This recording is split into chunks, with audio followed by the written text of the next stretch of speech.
하나님의 말씀 사도행전 18장 5절부터 보시겠습니다.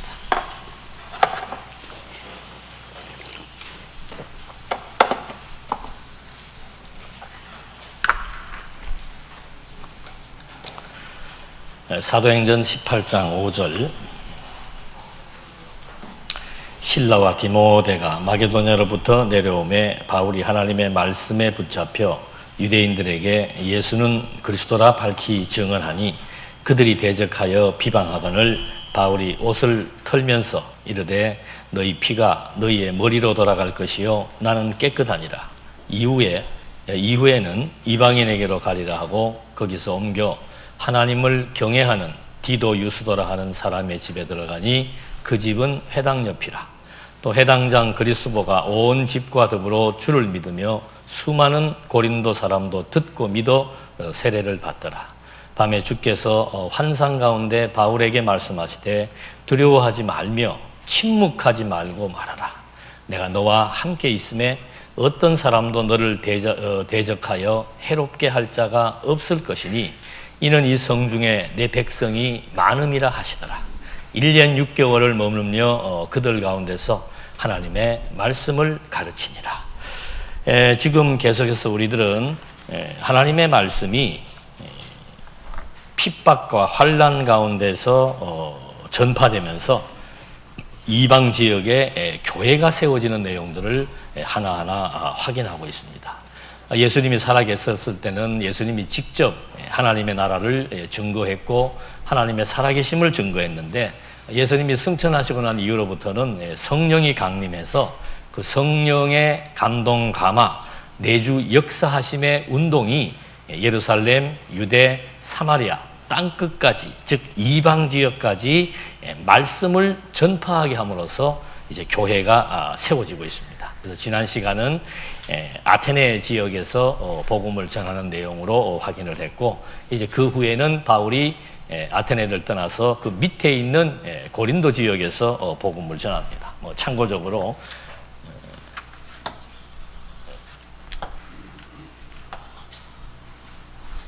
여기가 이제 아테네 지역이고 여기가 고린도 지역입니다. 그러니까 바울이 안디옥에서 이쪽 소아시아 지역에 복음을 전파하고 그 다음에 이렇게 동쪽으로 가려고 하다가 환상이 주어져서 빌립보 지역으로 와서 복음을 전파하고 그 다음에 여러 곳을 거쳐서 결국은 이제 아테네까지 내려왔었죠. 아테네라고 하는 것은 우리 지난 시간에 공부한 대로 올림픽의 발상지고 철학의 아주 본산지인 그런 곳입니다.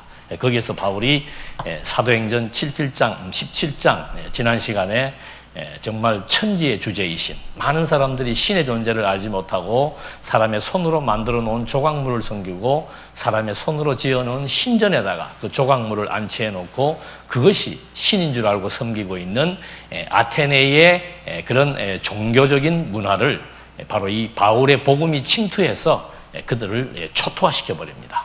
그런 과정에서 주어지는 엄청난 시련과 핍박을 겪어가면서 바울은 이제 아테네에서 고린도로 이렇게 내려온 내용입니다. 그러니까 정말 요즘 저희들이 살아가면서 복음을 전하는 환경과는 근본적으로 차이가 있는 그런 상황입니다. 그런 상황 속에서 사도 바울이 이렇게 어려움 가운데 복음을 전하고 있을 때 결국 하나님께서 또 바울에게 나타나서 두려워하지 말라고 얘기합니다.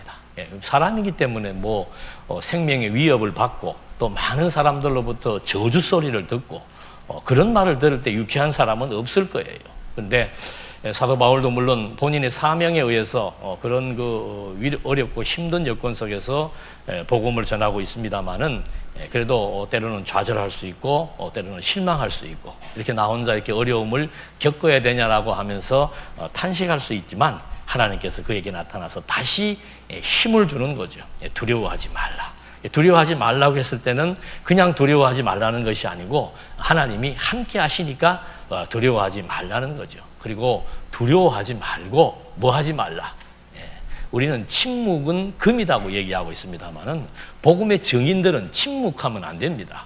반대하는 환경이다, 핍박받는 환경이다, 무슨 뭐 위기적인 상황이다, 어디에서든지 침묵하지 말라고 얘기하고 있습니다. 이게 복음을 선포하라고 그런 얘기죠. 그렇게 해서 어떤 사람도 너를 대적하여 해롭게 할 자가 없을 것이니까 반드시 침묵하지 말고 끝까지 복음을 선포하고, 또 이 백성 가운데서는 아직도 들어야 될 사람들이 많이 있다는 말을 하고 있는 겁니다. 근데 여기서 우리가 주목할 것은 뭔가 하면은, 이렇게 몇 사람들이 서로 이제 만나게 되죠. 실라와 디모데가 마게도나로부터 오고, 그리고 바울은 또 고린도에 있으면서 말씀에 붙잡혀 가지고 유대인들에게 뭘 전했다 그럽니까?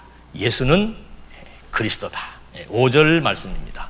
이렇게 전도 동력자들이 같이 만나 가지고 말씀에 붙잡혔다 그러죠. 이 말씀에 붙잡혔다는 것은 성령의 역사에, 강권하는 역사에 의해서 이 진리의 말씀, 당시는 구약 성경입니다. 이 진리의 말씀에 온전히 붙잡혀서 그 구약 성경이 증거하고 있는 예수는 누구이다?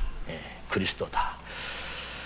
근데 우리가 이 예수 그리스도 얘기를 하면서 이 도대체 예수는 뭐고 그리스도는 뭔지에 대한 명확한 구별을 하지 못하는 경우들이 공연하게 있는 것을 볼 수 있습니다. 그래서 현대 신학자들도 예수라고 하는 것은 역사적인 예수다. 다시 말해서 예수는 그냥 요셉의 아들로 태어나서 목수의 직업을 가지고 그가 좋은 말씀을 설파하고 다니는 그런 정도의 어떤 뭐 이렇게 우리 생활의 본이 될 수 있는 그런 존재로 이해를 해서 예수는 역사적 예수는 역사적인 의미의 이름은 예수라고 얘기를 하고, 그리스도라고 하는 것은 예수라고 하는 분이 이 땅에 와가지고 많은 이적을 베풀었습니다. 근데 이런 일반 그 자유주의 신학자들은 그 이적에 대해서 이해할 수도 없고 믿을 수도 없는 거예요. 그래서 그런 일을 행하는 그 사람을, 그런 일을 행하는 사람의 칭호를 그리스도라고 지칭을 해서, 그건 우리가 일반화된 어떤 과학적 또는 합리적 지식으로 받아들일 수 없기 때문에 그리스도에 관한 내용들은 신앙으로 받아들이고, 예수의 행적에 관한 것들은 일반적으로 이해할 수 있는 자연적인 역사, 일반적인 교훈들은 그냥 우리가 있는 그대로 예수, 역사적 예수, 이성으로 수납하면 된다. 우리가 상식적으로 납득할 수 있는 그런 행위에 대해서는 이성으로 수납하는 예수의 칭호를 사용하고, 초자연적이고 비과학적인 그런 이적과 기적을 행할 때는 그냥 우리가 믿음으로 받아들이자. 이렇게 해서 예수와 그리스도를 나누어 해석하는 그런 이제 그 자유주의 신학자들의 견해가 있습니다. 그런데 여러분들은 도대체 예수 그리스도에 대해서 어떤 생각을 갖고 계시는지 한번 짧지만 한번 혼자서 정리를 한번 해보십시오. 한 몇 초 안에. 예수는 뭐고 그리스도는 뭔가. 이걸 쉽게 여러분들에게 이해시키기 위해서 우리가 그 이순신 아시죠? 이순신. 이순신이라고 하는 이름은 많은 사람들이 가지고 있습니다. 근데 지금 우리가 제가 말하려고 하는 이순신은 어떤 분이에요? 그래서 앞에 뭐가 붙습니까? 성이라는 이 거룩한 성자가 붙습니다. 그래서 많은 국민들로부터 아주 존경을 받고 영웅시되는 그런 누구예요? 이순신. 그러니까 이순신이라고 하는 이름을 가진 사람이 지나갈 때 우리가 그 사람을 보고 성웅이라고 합니까? 안 합니까? 하면은 어떤 사람이에요? 좀 이상한 사람이죠. 이게 아무에게나 붙이는 게 아니고, 이 성웅이라고 하는 것은 이순신 장군에게 붙이는 하나의 칭호예요. 칭호. 자, 제가 이제 본론을 얘기하려고 합니다. 예수는 유대인들에게 있어서 예수라고 가지는 이름을 가진 사람들은 많습니다. 여호수아도 히브리 말로 하면은 여호수아가 지금 예수라고 하는 똑같은 칭호예요. 그러니까 예수라고 하는 이름은 많이들 가지고 있어요. 그래서 그 예수라고 하는 이름도 좀 다른 사람들하고 구별하자 그래서 예수라는 이름 앞에 뭘 붙입니까? 그가 태어난 나사렛 예수라고 하는 말을 하는 거예요. 최소한도 예수라고 하는 이름이 많은데 김승일이라고 하는 이름이 많단 말입니다. 경산에서 태어난 김승일 이렇게 구분하자 이 말이죠. 그래서 예수라고 하는 말에 대해서는 뭐 크게 우리가 뭐 이렇게 의문의 여지가 없는데 중요한 것은 뭔가 하면 뭐예요? 예. 그리스도라 이 말입니다. 그러니까 예수라고 하는 이름을 많이 가지고 있다라고 해서 아무한테나 부르지 않는 호칭이 뭐예요? 그게 그리스도예요. 그러니까 그리스도라고 하는 말은, 그리스도라고 하는 이 칭호는 아무에게나 붙여지는 것이 아니고 한 사람에게만 붙어지는 고유명사입니다. 자, 성웅이라는 말이 많은 이순신의 이름을 가진 사람들 아무에게나 붙여지는 것이 아니고 우리가 역사적으로 알고 있는 한산대첩의 주인공 그 한 분에게만 붙여지는 이름이 성웅이에요. 그런 것처럼 그리스도라고 하는 이름은 뭔가 하면은 많은 예수라고 하는 이름을 가지고 있는 유대인들이 많은데 그 유대인들 중에서도 유대인 전 인구 중에서 유일하게 한 사람에게만 붙여주는 칭호가 바로 뭔가 하면은 그리스도라는 거죠. 그래서 이 그리스도는 히브리인들의 말로 하면은 그냥 메시아예요. 메시아. 그럼 이 메시아, 지금 예수를 사람들이 막 돌로 쳐 죽이려고 그러고 또 예수를 증거하는 제자들을 죽이려고 하는 이유가 뭔가 하면은 예수를 뭐라고 하기 때문에 그리스도라고 하기 때문에 그런 거예요. 아니 뭐 요셉의 아들이라고 하는 것도 뭐 아무 문제가 안 되는데 유대인들이 메시아, 그리스도 할 때는 그들이 꿈꾸고 있는 메시아가 있다는 거죠. 이스라엘 역사를 잠깐 보게 되면은 이스라엘 아브라함 이후로부터 예수님이 오실 때까지 가장 강성대국을 이뤘던 시기가 어디예요? 네, 다윗 때죠. 그래서 우리는 다윗의 별이라고 하는 말을 유대인들이 많이 씁니다. 이때는 막 12지파가 통합돼가지고 그 일대 지역에 있는 모든 이방 나라들을 다 제압했던 정말 말 그대로 강성대국이었습니다. 그리고 그 다음 아들이 누구예요? 솔로몬이죠. 솔로몬 때까지도 그 나라의 영광은 유지가 되었죠.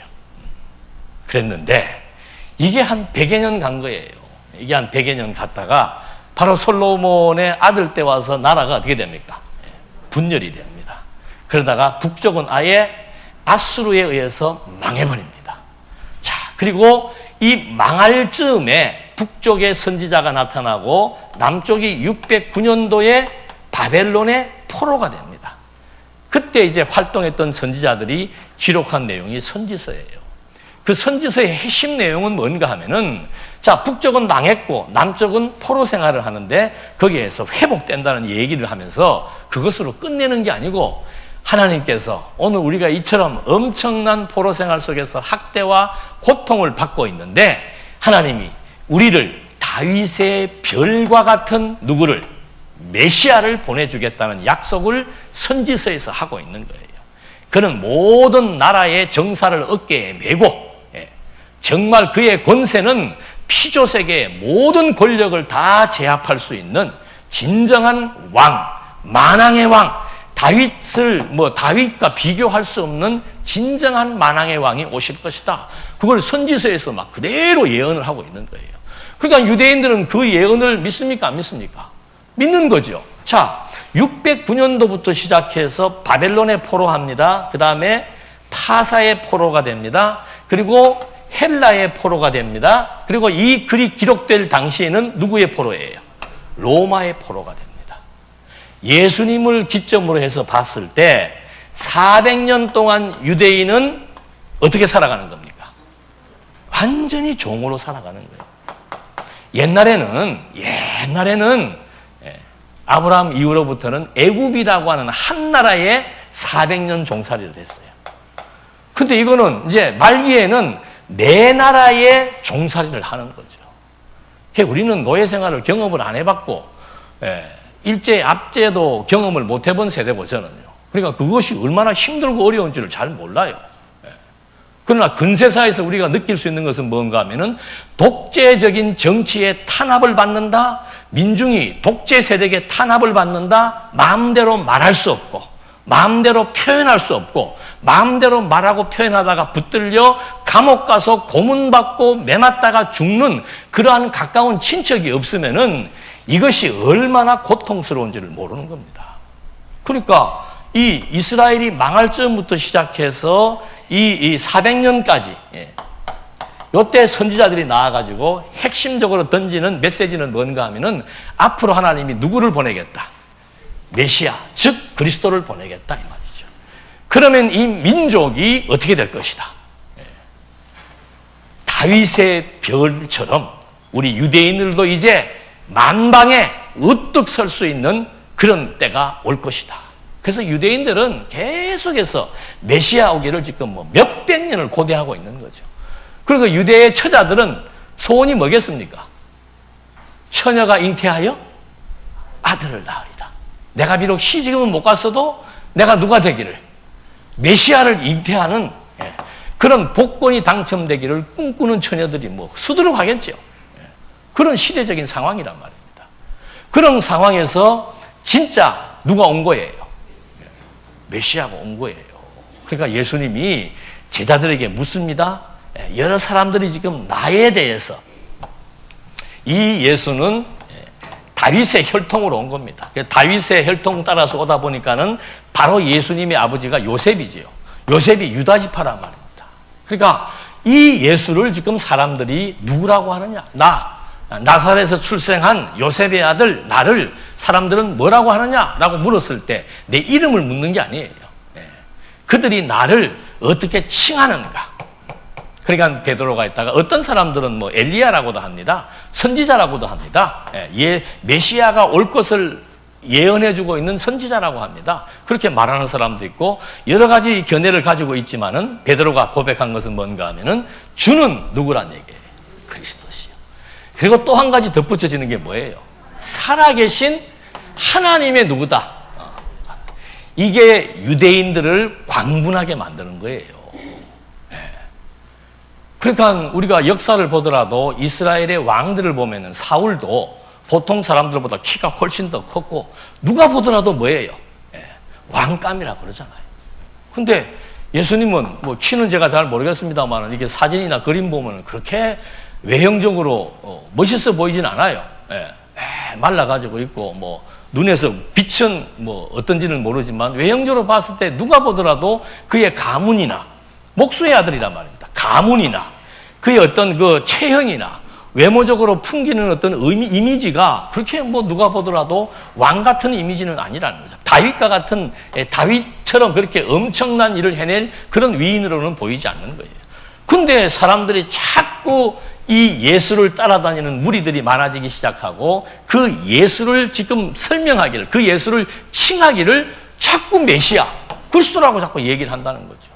유대인들은 뭐 적개심을 가지지 않을 수가 없는 거예요. 그리고 이분이 와서 하는 얘기가 유대인들하고 친화적으로 지내면 되는데 유대인들의 지도층에 있는 바리새인, 사두개인, 뭐 서기관 이런 사람들을 향해서 막 독사의 자식이라 그러고 너희들은 절대로 하나님의 나라에 갈 수 없다라고 얘기를 하고 이 회칠한 무덤이요 외식하는 자요 하면서 막 쏘아붙이니까 더더군다나 예수님이 행적을 행하실 때 예루살렘에 2번 갑니다.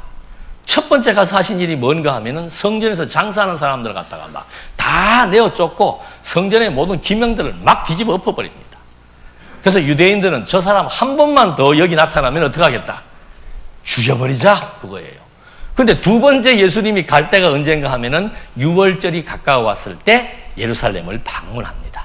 그래서 결국은 이 유대인들이 기다리고 꿈꾸고 있는 정치적인 메시아, 이 400년 동안 주변 나라들로부터 억압되어 가지고 조공을 바쳐야 되고 우리나라 지금 기분 나쁘잖아요.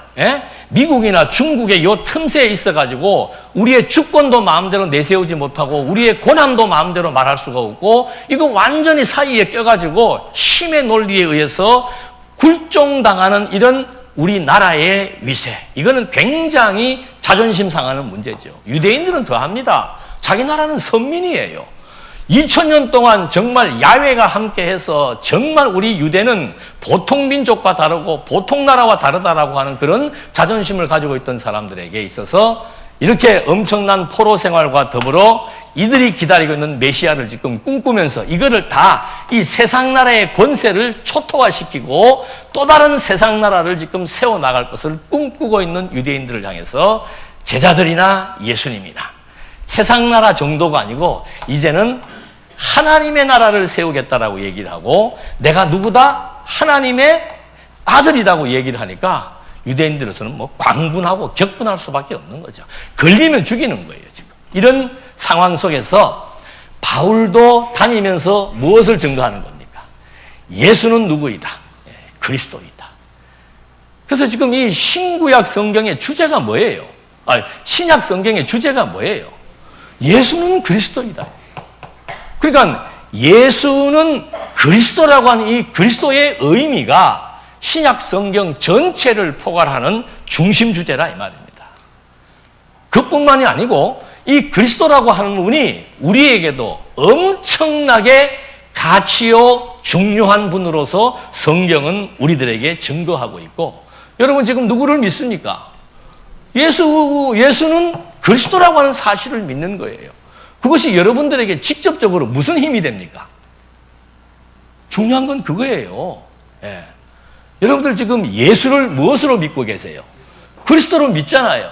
근데 중요한 거는 이 그리스도라고 하는 것이 도대체 어떤 의미가 있는지, 그리스도가 왜 중요한지, 내가 그를 믿었을 때 내가 지금 어떻게 되는지, 이거 확고한 관이 있어야 되고, 그리고 진짜로 이분을 믿음으로 말미암아 나의 생각과 나의 태도와 나의 세계관과 나의 가치관과 내 살아가는 의미가 완전히 변화되어지는 그런 경험이 없다면은 이 예수는 그리스도라고 하는 말은 그냥 하나의 이론에 불과하고 그냥 소리에 불과하고 그냥 성경에 나와서 말하고 있는 그런 정도로 끝나는 거예요. 예수는 그리스도다. 그래서 이 시대의 그리스도라고 하는 것은 정말 대단한 유대인들에게 이슈가 되는 칭호입니다. 그래서 예수님도 오셔가지고 당신이 누구인 것을 증거하는 겁니까? 그리스도인 것을 증거하는 거예요. 그리스도를 증거하려면 가장 쉬운 방법이 뭡니까? 그리스도를 증거하려면 여러분 그 성경의 마태, 마가, 누가, 요한도 기가 막힌 대열입니다. 그리스도를 증거하려면 그리스도라고 하는 그 이름이 가지고 있는 뜻이 뭔가 하면은 기름 부음을 받은 자라는 뜻이에요. 그러니까 예수님이 마태복음에 내가 일단 예수라고 하는 것을 분명히 증거하기 위해서 이 다윗의 혈통으로 왔다는 것을 마태복음 1장에서 얘기를 해주고, 그 다음에 5장으로부터는 이름, 친구가 가지고 있는 그 뜻대로 내가 기름 부음을 받은 자다. 그래서 이 구약에서 살펴보니까 유대인들은 다 알죠. 기름 부음을 받은 자 그러면 딱 세 가지 직종이에요. 선지직, 왕직, 제사직이에요.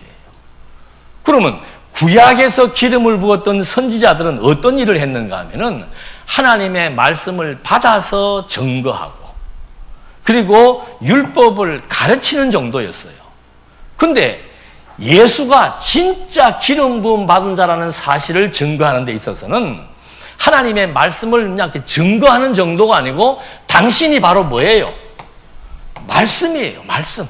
당신이 아예 말씀이에요.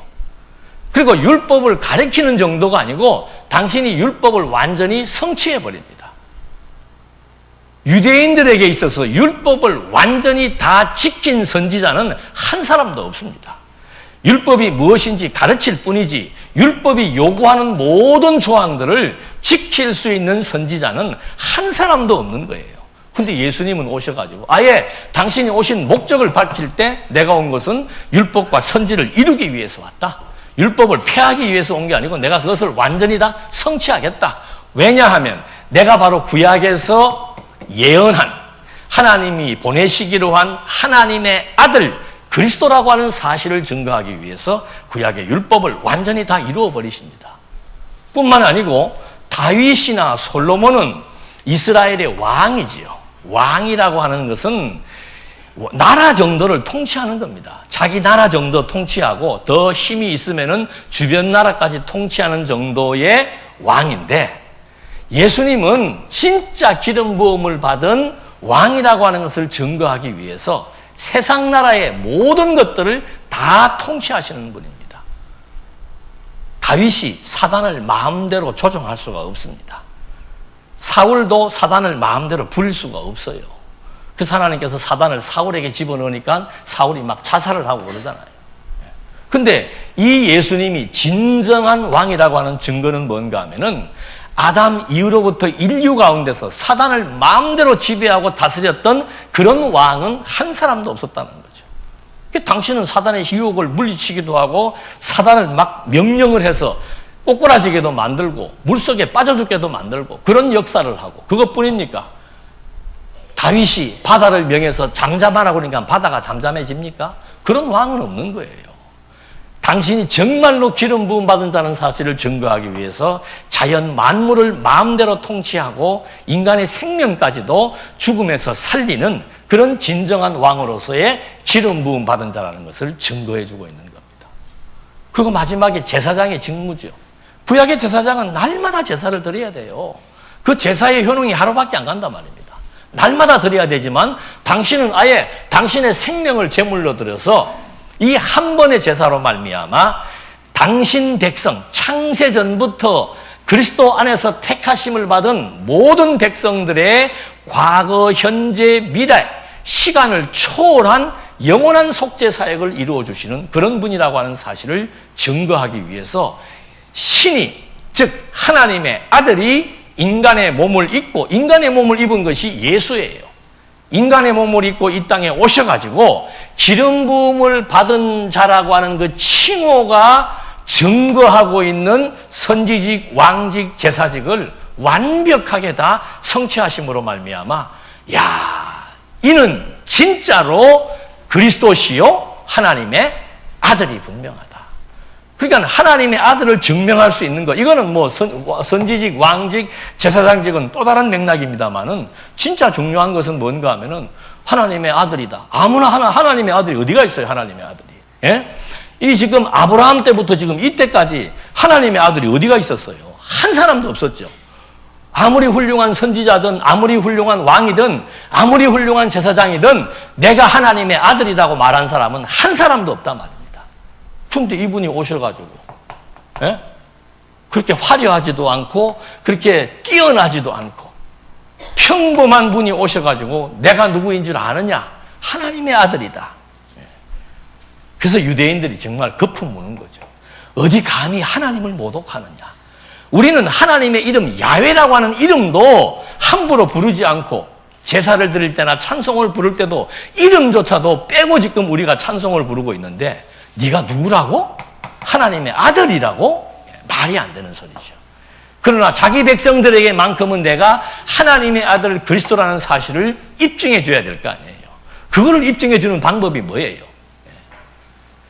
태초로부터 종말에 이르기까지 많은 사람들이 보는 앞에서 죽으시고 많은 사람들이 보는 앞에서 뭐 한 거예요?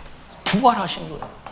그것이 하나님의 아들임을 확증해주는 사건이라 이 말이지. 그래서 바울이 예수는 그리스도라고 하는 이거 하나를 지금 증거하기 위해서 구약의 전 역사를 해석을 하고 선지자의 예언을 증거하고 예수님의 행적을 하나하나 구약에 근거한 예수님의 행적을 증거함으로써 그는 진짜로 하나님의 아들 그리스도가 확실합니다. 나중에 빌라도도 그러잖아요. 마지막 손을 씻으면서 그는 진짜 누구였다? 하나님의 아들이 맞다 이 말이죠. 자, 이 하나님의 아들 그리스도를 우리가 지금 믿는다. 이제 그거예요. 이게 우리한테 무슨 의미가 있는가 말이죠. 하나님의 아들 그리스도를 믿는다. 이건 늘 말씀드린 대로 예수께서 죽음에서 부활하신 것처럼 하나님의 아들을 믿는 자들에게는 하나님이 세상을 이처럼 사랑하사 독생자 하나님의 아들을 주셨으니 이는 저를 믿는 자마다 뭐하지 않고 사망에 이르지 않고 멸망치 않고 무엇을 얻게 하려 함이니라. 영원한 생명을 얻게 한다는 거예요. 여러분 지금 우리 모두는 육체적인 생명만 지금 우리가 느끼고 있잖아요. 감각적으로. 내가 살았다 죽었다라고 얘기할 때 아프다 안 아프다 건강하다고 얘기할 때 뭔만 얘기하는 겁니까? 육체만 얘기하는 거예요. 보이는 육체만 얘기하는 거죠. 근데 우리의 생명은 육체에 있는 것이 아니고 영에 있단 말입니다. 영에.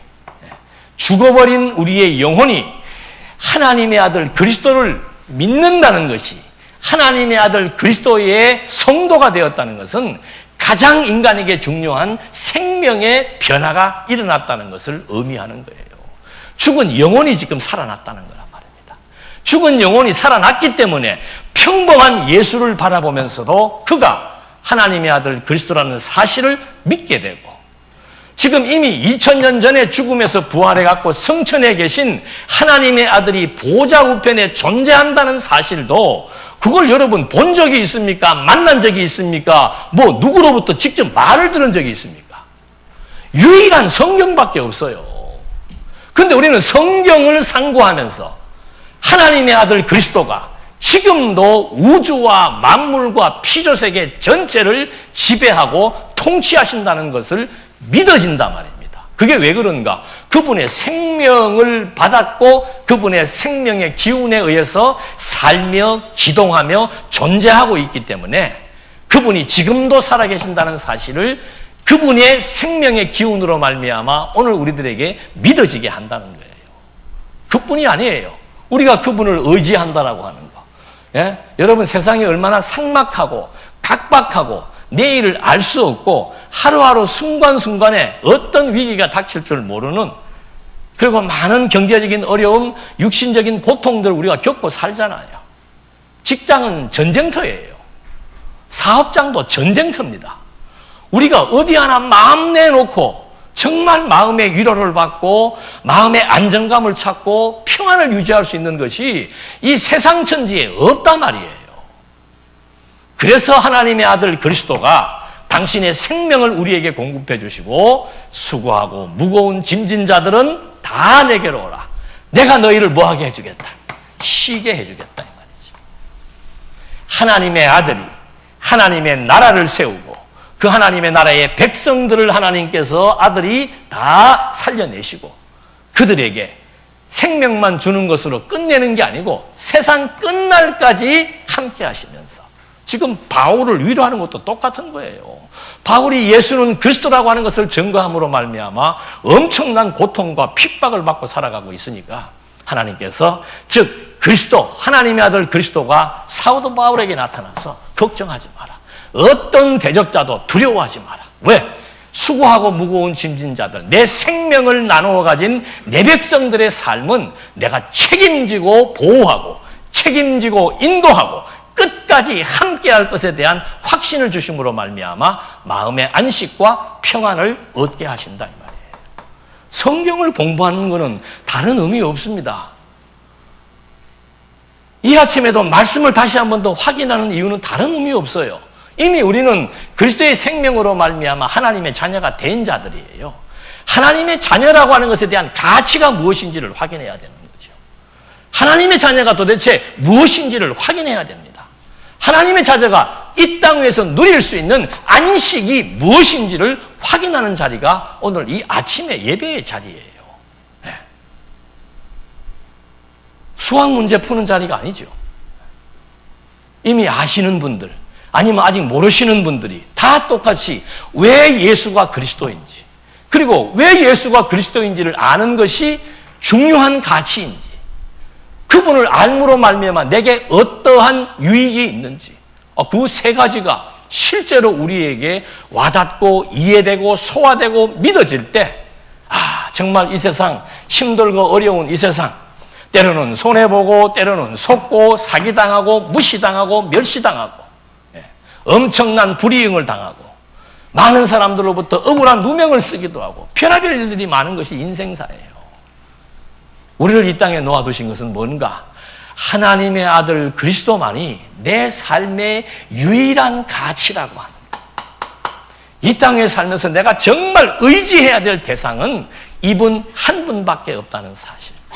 그것이 오늘 이 세상을 살아가는 우리들에게 위안이 되고 안정감을 찾게 해야 되고, 내가 여기에 살아가야 되는 이유가 되고, 내가 존재감이, 내 스스로의 존재감을 찾을 수 있게 되고, 이분이 함께 하신다는 그 사실 하나가 나로 하여금 자존감을 갖게 해주는 이런 동력이 되기 때문에 사도 바울은 이 본질적인 모든 것의 근원 되시는 하나님의 아들 그리스도를 끊임없이 증거하고 있다는 사실을 한 번 더 확인을 해보는 겁니다.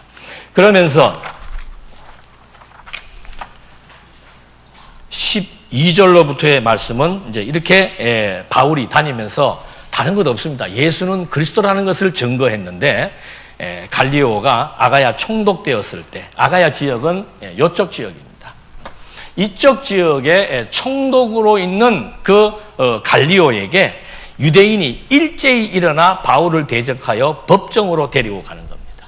유대인들의 열애가 없습니다. 일제히 일어나서 자기가 예수가 하나님의 아들 그리스도의 행세를 하는 것에 대해서 그냥 광분하고 격분해서 그를 지금 법정으로 데리고 가는 겁니다. 13절 말하되 이 사람이 율법을 어기면서 하나님을 경외하라고 사람들을 권한다 하거늘 바울이 입을 열고자 할 때 갈리오가 유대인들에게 이르되 너희 유대인들아 만일 이것이 무슨 부정한 일이나 불량한 행동이었으면 내가 너희 말을 들어주는 것이 옳겠다는 거죠. 도덕적으로나 또는 사회적으로나 규범적으로나 로마의 법적으로나 지금 바울의 행동이 위배되는 사항이 있다면은 그거는 뭐 한번 고소해봐라는 거죠. 남의 물건을 훔쳤다거나. 그랬는데 15절 만일 문제가 그런 문제가 아니고 사회적인 문제, 로마의 법률적인 문제, 법적인 문제가 아니고 언어와 명칭과 너희 법에 관한 것이면 너희가 스스로 처리해라. 나는 이러한 일에 재판장 되기를 원하지 아니하노라 하고 그들을 법정에서 쫓아내니 모든 사람이 회당장 소스데네를 잡아 법정 앞에서 때리되 갈리오가 이 일을 상관하지 아니하니라. 지금도 그래요. 공무원들은 민원 들어오는 거 골치 아파해요. 그것도 한쪽 민원이 아니고 양쪽에서 민원이 들어오면 제일 골치 아파합니다. 당신들끼리 해결하라 이 말이죠. 지금 이 총독도 마찬가지예요. 내가 지금 이쪽 지역 총독에 있는데 여기에서 자꾸 밀란이 일어나고 소요가 일어나면은 황제에게 점수가 깎이게 되는 거죠. 그러니까 막 할 수만 있으면 이런데 안 말리려고 하는 거예요. 그러니까는 바울이 무슨 뭐 로마법을 어긴 것도 아니고 뭐 도둑질을 한 것도 아니고 뭐 재판할 거 있으면 하는데 내가 볼 때는 그런 거 없어 보인다. 단지 너희들이 지금 고소한 내용처럼 언어는 교리예요. 바울이 지금 가르쳤던 교리와 명칭이 뭡니까? 지금 한 예수를 누구라고 하는 거예요? 하나님의 아들 그리스도라고 하는 그 명칭. 그리고 마지막으로 뭐예요? 법에 관한, 법은 율법이지요. 그러니까 언어와 명칭과 율법에 관한 것. 언어는 교리라고 그랬습니다. 교리. 그러니까 뭐 큰 여러 가지 많은 교리가 있습니다만은 간단한 교리를 말씀드리면은 유대인들은 할례가 그들이 하나님의 자녀가 되는 유일한 표시입니다. 하나님의 자녀인 유일한 표시가 뭔가 하면 할례예요. 근데 지금 예수님도 그렇고 바울도 그렇고 와가지고 할례 그거 안 받아도 된다 이 말입니다. 그 교리를 말해주는 거예요. 예수를 믿기만 하고 예수가 진짜 하나님의 아들 그리스도라는 사실을 받아들이기만 하면은 뭐가 된다? 세례받고 하나님의 자녀가 된다는 거죠. 여기는 안 된다 이 말입니다. 어떤 누구라도 할례 받지 않으면은 하나님의 자녀가 될 수 없다. 근데 이 복음은 뭔가? 예수는 그리스도라고 하는 복음의 교리는 바로 뭔가? 누구든지 예수를 그리스도로 믿기만 하면은 세례 물 찍어 바르는 걸로 끝난다는 거죠. 그런 교리적인 문제. 또 한 가지는 성전에 관련되는 얘기예요. 성전에 관련되는 얘기. 예수님은 성전을 내 아버지의 집이라고 그랬고 그 성전을 헐어버리라고 그랬고 유대인들로 볼 때는 청천벽력 같은 소리예요. 유대인들의 자존심이, 유대인들의 종교는 성전 중심의 종교입니다. 근데 그 성전을 지금 헐어버리겠다고 그러고 그 성전을 향해서 내 아버지 집이라고 얘기하니까 유대인들로서는 가만둘 수가 없는 거죠. 근데 예수님이 그 성전에 대해서 이렇게 말씀하시는 이유가 있어요. 처음에 건물 성전이 아니고 이제 우리가 오후 시간에 공부하는 민수기에 보면 장막 성전이 나옵니다. 2개월 동안 걸쳐서 제작하게 된 장막 성전이 나와요. 그게 1500년 정도 기간에 지어진 겁니다. 그러다가 약 한 1000년 뒤에 500년 뒤지요. 500년 뒤에 솔로몬에 의해서 건물 성전이 지어지는 겁니다. 몇 년 걸려서? 7년 걸려가지고. 장막 성전 2개월 걸려가지고 지어가지고 이때까지 쓰는 거예요. 500년 동안 쓰는 거예요. 500년 동안. 그러다가 이제는 정말 멋있는 건물을 지금 하나 지어놓고 그 건물을 이제 하나님의 성전으로 명명되고 거기에 하나님이 함께 하시겠다고 약속을 하고 하나님과 언약 백성과의 중보적인 역할을 하는 그것이 바로 건물 성전을 통해서 서로 교제가 되기 시작했다는 거죠. 그런데 문제는 뭔가 하면은 이렇게 건물 성전 지어놓고 솔로몬의 당대를 넘어서지 못합니다. 성전의 순기능은 우리가 언약 백성이라는 것을 확증시켜 줍니다. 성전의 순기능은 언약 백성들이 범죄를 저질렀더라도 성전의 제사를 통해서 한 번 내 백성은 영원한 백성임을 확인시켜주는 그런 순기능적인 역사예요. 유대인들이 인생을 살면서 죄를 짓든 감사한 일이 있든 희노애락 모든 것이 성전을 통해서 여호와 앞에 용서를 받고 여호와에 의해서 위로를 받고 여호와와 우리가 정말 친백성의 관계라고 하는 사실을 돈독해 해주는 순기능이 성전의 기능이다 이 말입니다. 근데 그 기능이 몇십 년이 뭡니까? 얼마 가지 못해요. 솔로몬이 성전 짓고는 바로 이방 여자들을 아내로 데려오기 시작을 하는 겁니다. 그 이방 여자들이 데려올 때 그냥 옵니까? 이때는 종교 시대입니다. 누구든지 종교가 있는 거예요. 그래서 오는 사람들이 전부 우상 신들을 데리고 들어와 가지고는 이 멋있는 성전이 순기능을 발휘하는 기간이 얼마 되지 않고 완전히 역기능화되기 시작합니다. 이 성전의 솔로몬 때부터 시작해서 예수님이 오실 이때까지도 성전은 우상천재입니다. 제사 드리는 방법도 변질해버리고 완전히 우상화되어 버린 거예요. 우리가 지금 열왕기서 같은 거 보면은 그 대표 엘리야와 싸웠던 그 신이 누구예요? 바알신이죠. 바알신은 두 가지 기능을 가지고 있습니다. 생육하고 번성하는 다산드라입니다. 다산드라. 그다음 또 한 가지는 뭔가 농사의 풍요를 상징하는 소를 이제 이렇게 만들어 가지고 섬기는 신이에요. 유대인들이 가나안 땅 정복할 때 제일 중요한 게 뭡니까? 농사예요. 농사. 그리고 유대인들이 아브라함한테부터 하나님으로부터 약속받은 게 뭐예요? 생육하고 번성하는 거죠. 그러니까 그때 지금도 마찬가지입니다. 국민이 작으면 아무것도 할 수가 없습니다. 이 시대는 더한 거예요. 농경시대이고 사람과 사람끼리 맞붙어서 싸움을 하던 시대이기 때문에 백성이 작으면 할 수가 없단 말입니다. 생육번성은 너무도 중요하죠. 그러니까 바알신과 야훼신의 이 차이가 별로 없는 겁니다. 야훼신도 생육번성이고 바알신도 생육번성이고 야훼신도 뭐예요? 농사의 주관자라고 계속해서 얘기해주고 비를 내려주고 얘기를 해주고 있고 이 바알신도 농사를 잘 짓게 해주는 신이다 이 말입니다. 근데 이게 가나안 원주민들의 토착신이에요. 그거를 지금 하나님이 알고 너희들 가나안 땅 들어가면은 절대 원주민들 살려두지 마라. 원주민 자체가 중요한 게 아니라 그들이 섬기는 신의 문제가 발생하기 때문에 다 죽이라 그랬는데 유대인들이 잔머리 쓴 거 아닙니까? 농사는 어떻게 지으라고? 그거 아니에요? 네. 농사를 400년 동안 우리는 벽돌이나 쌓고 목축을 하던 민족들이었는데 농사를 어떻게 지으라고? 가나안의 어떤 모든 상황을 모르는데 그래서 그들을 남겨두어서 여호수아 때부터 시작을 해서 여호수아 사사기 그 다음에 솔로몬 때 와갖고 잠깐 반짝 다윗 때 잠깐 반짝하다가 솔로몬 때 성전 지어놓고는 그때부터는 아예 그냥 그 성전에 우상이 가득하고 예수님이 왔을 당시에도 성전에서 지금 막 장사를 하고 거래가 이루어지고 있던 완전히 성전의 순기능이 완전히 파괴된 그런 상황이었습니다. 여러분 성전이라고 하는 건물은 하나님이 떠나버리면은 그건 말 그대로 건물 가치밖에 없는 거예요. 지금 우리도 마찬가지죠. 이것이 뭐 평당 몇백이 나가고 몇천이 나가고 무슨 의미가 있습니까? 그거는 부동산 가치밖에 없는 겁니다. 장안중앙교회 지금 뭐 2,000평이잖아요. 이거 야훼 신이 떠나버린다면은 이거는 부동산 가치 외에는 아무런 의미가 없는 겁니다. 이거 우리가 나눠 가질 거예요, 팔아서? 예? 각 교인들 분배하고 나눠 가질 거예요? 아무런 의미 없는 겁니다. 건물이 의미가 있는 것이 아니고 성전이라고 하는 솔로몬이 지었던 건물이 의미가 있는 것이 아니고 그 속에 야훼가 함께 한다는 것이 의미가 있는 거죠. 그러니까 이 건물 보니까 웃기는 거예요, 예수님이 볼 때는. 그래서 장사하는 사람들을 다 그냥 엎어버리면서 이거 이제 헐어버려라. 내가 3일 만에 새로 짓겠다는 거죠. 그래서 예수님이 지은 성전이 바로 뭡니까? 당신이 죽음에서 부활하여 지은 건물 성전이 아니고 생명성전이에요. 생명성전. 그래서 우리가 성전이라고 얘기하는 거예요. 왜? 그리스도의 생명을 받은 자들의 모임이기 때문에 우리를 성전이라고 얘기한다 이 말입니다. 우리가 성전되는 것에 대한 중요한 의의는 뭔가?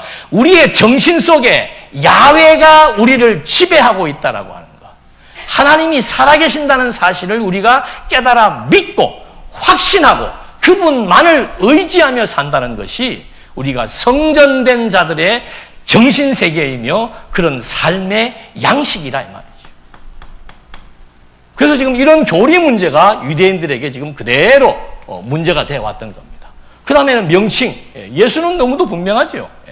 유대인들 모두가 예수를 그리스도로 믿지 않지만, 메시아로 믿지 않지만 예수님 자신과 제자들과 당시의 바울은 예수는 확실히 하나님의 아들 그리스도이심이 너무도 확고하다. 나는 그분에 대한 많은 증거를 가지고 있다. 그래서 바울이 유대인들에게 가서 막 복음을 전파할 때마다 근거 자료가 뭡니까? 구약 성경이에요, 구약 성경. 예수님도 구약 성경은 내게 대해서 증거하고 있다.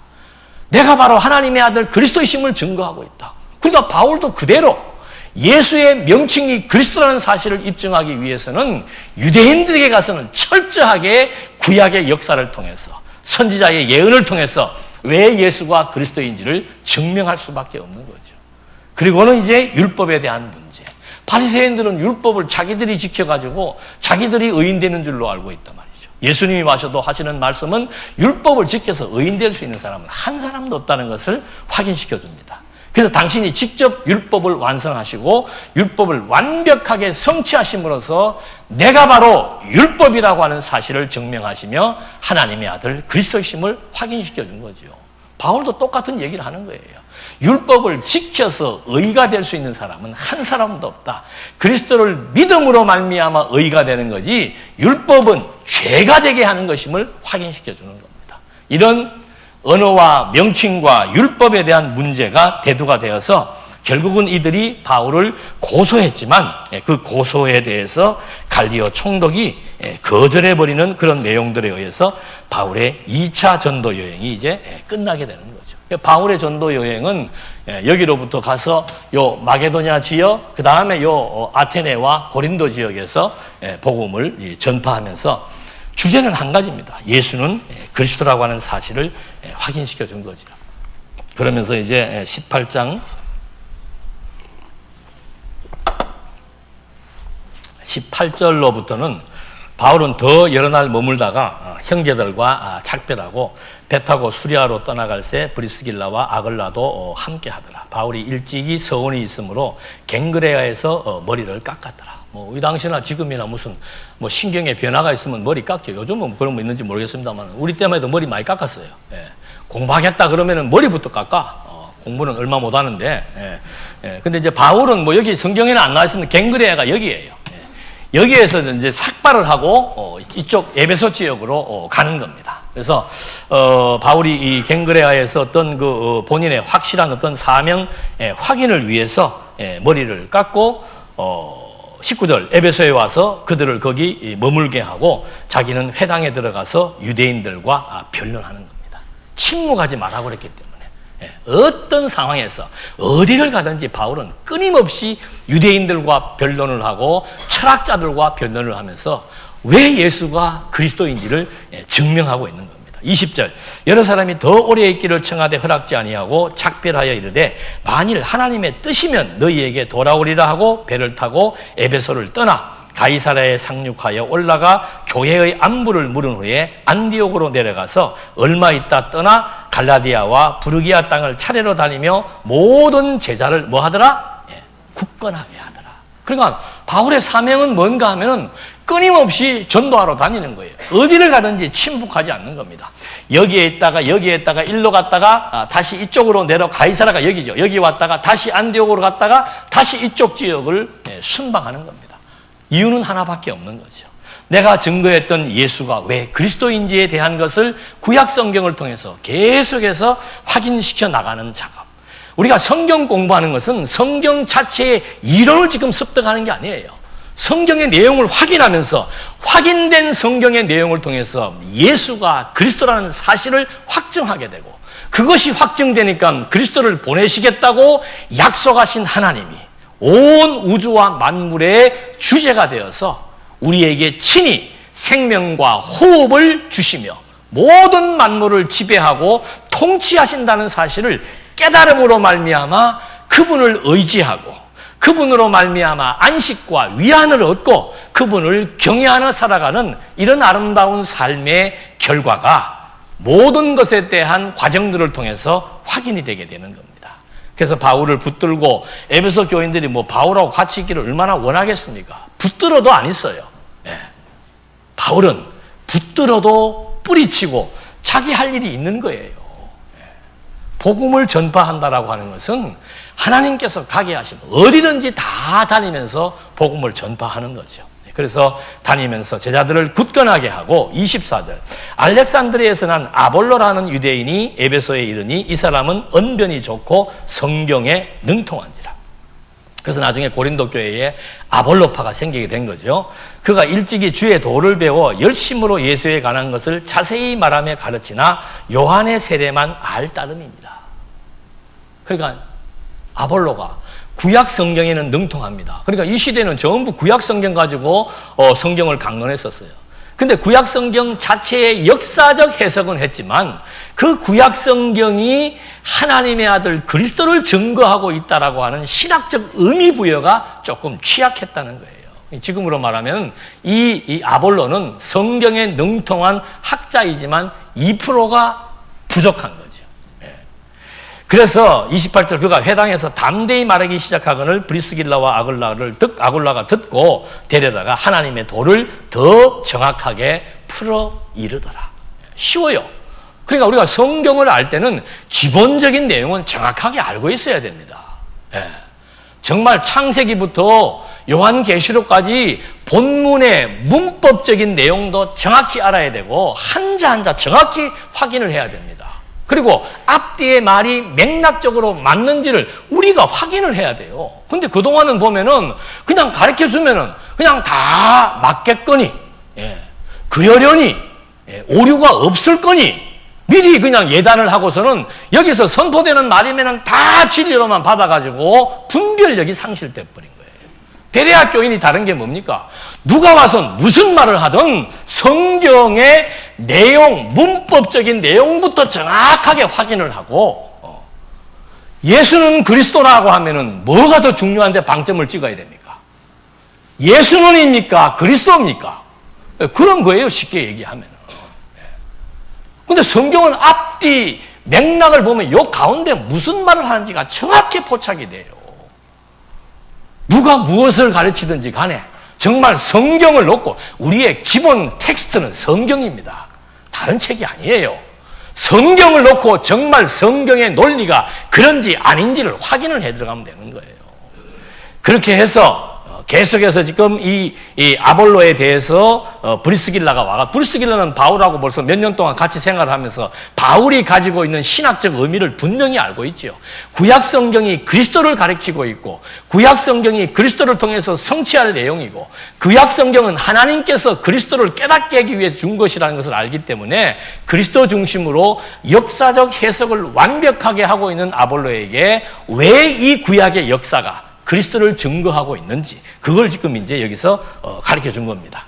그러니까 27절 아볼로가 아가야로 건너가고자 하므로 형제들이 그를 격려하며 제자들에게 편지를 써 영접하라 하였더니 그가 가매 은혜로 말미암아 믿은 자들에게 많은 유익을 주었다. 어떤 유익을 주었는가? 이는 성경으로서 예수는 그리스도라고 증언하여 공중 앞에서 힘있게 유대인의 말을 어떻게 해요? 이겨버리는 거예요. 더더군다나 어디에서? 많은 사람들이 있는 데서. 유대인들도 지금 구약의 율법만 아는 겁니다. 구약의 율법만. 구약 성경을 구약 성경 자체에 지금 이 말이 그거예요. 지금 이 시대 전부 구약 성경 가지고 했단 말입니다. 구약 성경 자체의 역사적 의미만 알고 있는 겁니다. 우리 민족이 왜 형성되었는가? 아브라함에게 하나님께서 우리 민족을 크게 세워주겠다고 약속을 했다. 우리나라가 어떻게 태동되었는가? 아브라함의 약속한 대로 다윗 때 지금 다윗이 왕으로 말미암아 통일 왕국이 이루어졌다. 우리나라가 왜 분열되었는가? 하나님께서 솔로몬의 잘못으로 말미암아 분열시키겠다고 예언을 했다. 왜 남쪽 유다가 보호되는가? 다윗의 언약을 이루기 위해서 남쪽 유다가 보호되었다. 이런 역사적인 해석만 하고 있는 거예요.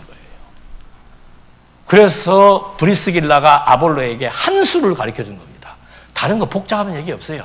이런 모든 구약 성경은 예수가 하나님의 아들 그리스도의 심을 우리에게 증거하기 위한 메시아 언약의 내용이다 이 말입니다. 그러니까 유대인들에게 많은 유대인들이 있으면 뭐합니까? 구약의 내용은 아볼로도 완전히 박사지요. 훤히 꿰뚫고 있지요.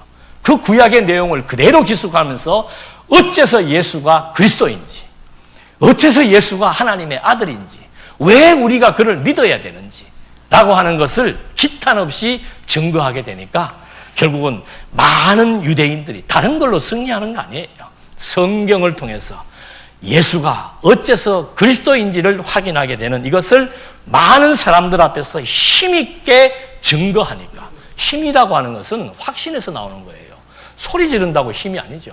확신이에요. 누가 무엇을 물어보더라도 확실한 근거에 의해서 왜 예수가 그리스도인지에 대해서 공중 앞에서 힘있게 증거하게 되니까 이제 결국은 많은 사람들로부터 승리를 얻게 되는 거. 그래서 이 성경이라고 하는 것은 너무도 중요한 거죠. 구약시대에는 구약시대에도 이렇게 이렇게 문서화되기 이전 시대에는 하나님께서 그냥 직접 음성을 들려주기도 합니다.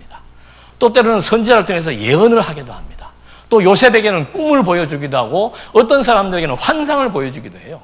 그래가지고 하나님이 지금 살아있다는 사실을 이스라엘 백성들에게 보여주기 시작을 하는 겁니다. 그래서 그것을 이렇게 마지막 기록하게 되는 것이 이제 마지막 말라기가 마지막에 예언자잖아요. 모세 때 1500년 모세 때로부터 시작을 해서 마지막 말라기 때까지의 기간을 통해서 구약 성경이 완성된 거예요. 근데 이 구약 성경이 히브리어로 되어 있으니까 많은 대중들이 볼 수 없습니다. 유대인들 중에서도 히브리어에 능통하지 못한 사람들이 많아요. 왜? 태어나기를 저기 이방 나라에 태어난 유대인들은 2세들은 히브리어를 정확히 모르는 경우도 많단 말이죠. 그리고 이방인들도 히브리어를 알 수 없기 때문에 이때 4세기 때부터 약 한 1세기 요 기간 300년 어간 동안에 이 율법 학자들이 모여가지고 장로들이 모여가지고 70명이 모여서 히브리어로 된 성경을 헬라어로 번역한 것이 70인역입니다. 그게 구약 성경이에요. 그게 약 예수님 오시기 한 1세기 전에 이제 이렇게 다 완결되기 시작을 한 거죠. 그 사본들이 이제 막 발견되어 가지고 진짜로 우리가 가지고 있던 이 구약이 정말로 맞구나 하는 것을 입증하기도 했는데 이렇게 된 구약 성경, 신약 시대에는 예수님이 직접 오신 겁니다. 그 다음에 예수님이 가시고 나서는 성령이 임재해 가지고는 성령께서 구약 성경을 근거로 해서 성령이 해석을 하면서 성령의 감동에 의해서 신약의 기자들로 말미암아 마지막 사도 요한 계시록을 기록할 요 100년 때까지 신약 성경이 완성되게 된 거예요. 그래가지고 그러면 신약이 어떤 것은 신약 성경으로 할 거냐 안 할 거냐가 회의가 397년도에 카르타고에서 결정이 난 것이 신약 성경이 27권으로 묶이게 된 거라 이 말입니다. 그래서 신구약 성경이 이렇게 딱 한 권으로 묶여서 이것이 하나님의 말씀이라고 한 것이 397년에 최종적으로 이제 확정이 된 거죠. 그래도 이때까지만 해도 지금처럼 성경을 이렇게 한 권으로 볼 수가 없었습니다. 그냥 큰 카톨릭 창고에다가 일부 지도층들만이 권별로 볼 수 있는 그런 시대였는데 16세기 종교개혁이 일어나면서 성경을 영어로, 독일어로, 프랑스어로, 이때 성경은 전부 헬라어입니다. 헬라어가 어려워요. 그 헬라어로 된 신약 성경을 16세기 종교개혁이 일어나면서 독일어로 번역하고 영어로 번역하고 프랑스어로 번역하기 시작하면서 성경 번역 운동이 일어났는데 그 전에 과학혁명 가운데서 인쇄술이 발달된 거예요. 16세기에 인쇄술이 발달됨으로써 완전히 산산이 흩어져서 각 권으로 되어 있던 성경을 이 인쇄술에 의해 가지고 한 권으로 만들기 시작한 게 16세기라 이 말입니다. 오래되지 않았어요. 16세기에 이 성경이 한 권으로 집대성이 되고 번역이 되기 시작하면서 성경이 점점 주변 나라들로 확산되기 시작한 거죠. 그러면서 대두되는 문제가 하나 나타나기 시작하는 거란 말입니다. 그게 뭐겠습니까? 성경이 하나님의 말씀이라면 이 성경은 반드시 무엇이 있어야 된다. 그래야 진리가 되는 겁니다. 근데 이것이 불가능한 이유가 뭔가 하면은 성경이 1600년 걸쳐가지고 성경이 쓰여진 겁니다. 기록자가 40명이에요. A라고 하는 기록자와 B라는 기록자가 서로 얼굴도 본 적이 없습니다. 그런 글들을 1600년이라는 기간을 통해서 기록된 문서들을 하나로 모아가지고 한 권의 책으로 만들어갖고 보기 시작을 하니까 통일성이 있습니까? 없습니까? 없죠. 어떤 데는 죽인다 그랬다가 어떤 때는 살린다 그랬다가 똑같은 일을 했는데 어떤 때는 잘했다 그랬다가 어떤 때는 잘못했다 그랬다가 창세기가 말하는 하나님이 다르고 열왕기서에서 나타난 역사가 다르고 이게 뭐 앞뒤 가늠을 할 수 없게 되어 있단 말입니다. 16세기 때부터 20세기 지금까지도 신학자들이 연구하는 것이 뭔가 하면 성경의 통일성이에요. 엊그저께 우리 사무실에 뭐 고치러 왔던 그 기사가 하는 말이 여기가 뭡니까? 이렇게 연구소입니다. 이렇게 무슨 연구소입니까? 성경신학 연구소입니다. 했더니 근데 뭐 성경신학을 아직도 연구할 게 있습니까? 그러더라고요. 자기가 볼 때 이상하지 않아요? 네. 그래서 내가 그렇게 대답해줬지. 대한민국의 교육정책이 지금도 정리가 됐습니까? 안 됐습니까? 안 됐지요. 네, 마찬가지입니다. 네. 학문의 세계라고 하는 것은 끝이 없는 겁니다. 그러고 말았는데 지금 우리가 이 지금 성경신학의 가장 큰 이슈는 뭡니까? 통일성이에요. 통일성. 이게 너무도 방대한 내용이고 저자가 다 다르고 아니 저자 한 사람이 쓴 책을 읽어도 그 사람이 읽고 그 다음 사람에게 전달되면은 딴소리가 나와요. 근데 이렇게 1600년 이 장구한 기간 동안에 40여 명의 닭기 가른 문화와 특성을 가진 사람들이 기록을 했는데 거기에 통일성이 있을 수가 있냐는 거죠. 그러나 없으면은 성경은 진리가 아니고 하나님의 말씀이 아닌 것이 되기 때문에 학자들은 목숨을 걸고 이걸 지금 찾아온 거라 이 말입니다. 우리는 사람을 따르는 게 아니에요. 사람을 경배하거나 사람을 추종하는 것이 아니고 성경을 통해서 밝혀진 예수는 그리스도라는 성경의 진리가 통일성이 있다라고 하는 사실을 확증했기 때문에 담대히 침묵하지 않고 어떤 환경과 여건 속에서도 하나님은 살아계시다는 사실을 믿게 되고 그 하나님을 증거하지 않을 수 없는 그리스도인으로서의 아름다운 삶들이 이 초대교회의 역사에 의해서 2000년 교회사를 진행해 오면서 20세기 컴퓨터가 발달, 16세기 인쇄술에 의해서 성경이 한 권으로 집재성되었습니다.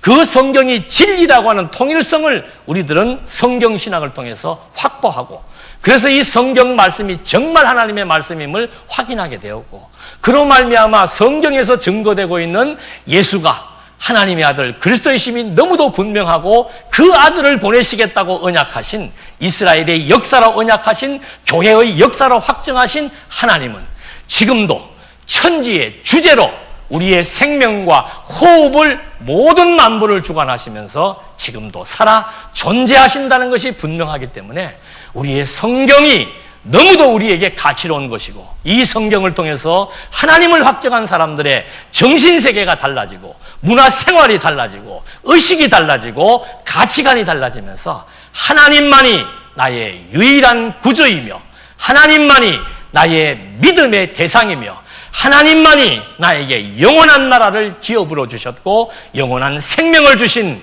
만유의 주라고 하는 사실들을 우리는 성경을 통해서 또 한 번 확인해 본 겁니다.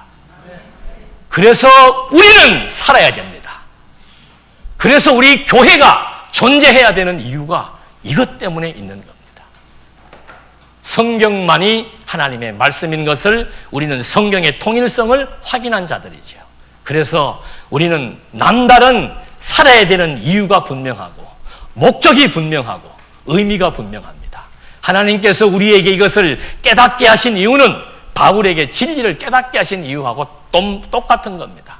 하나님이 함께 하니까 두려워하지 말고 침묵하지 말고 끝까지 왜 예수가 그리스도인지를 밝히면서 내가 왜 이렇게 사는지, 내가 왜 행복한지, 내 삶이 왜 의미 있는지를 하나님의 살아계심을 통해서 확증하는 진정한 우리의 삶이 의미 있고 정말 활기찬 인생 되시기를 다시 한번 주님의 이름으로 당부드립니다.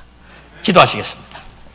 살아계신 하나님 아버지, 저희가 원해서도 아니었고 저희가 유능해서도 아니었건만 정말 성령께서 저희들에게 진리의 말씀을 깨닫게 해주시고 이 진리가 하나님의 말씀인 것을 또 한 번 확인해 보면서 정말 하나님은 상천하지의 한 분이시며 영원하신 분이며 끝까지 저희와 함께 하시며 끝까지 저희를 사랑하신다는 사랑의 메시지를 또 한 번 확인해 보면서 힘든 바울에게, 고통스러운 바울에게 함께 하신다고 약속하시고 침묵하지 말라고 증언하시는 것처럼 오늘 인생살이 정말 힘들고 고달프지만 하나님이 우리와 함께 하기 때문에 나의 고통은 의미가 있습니다.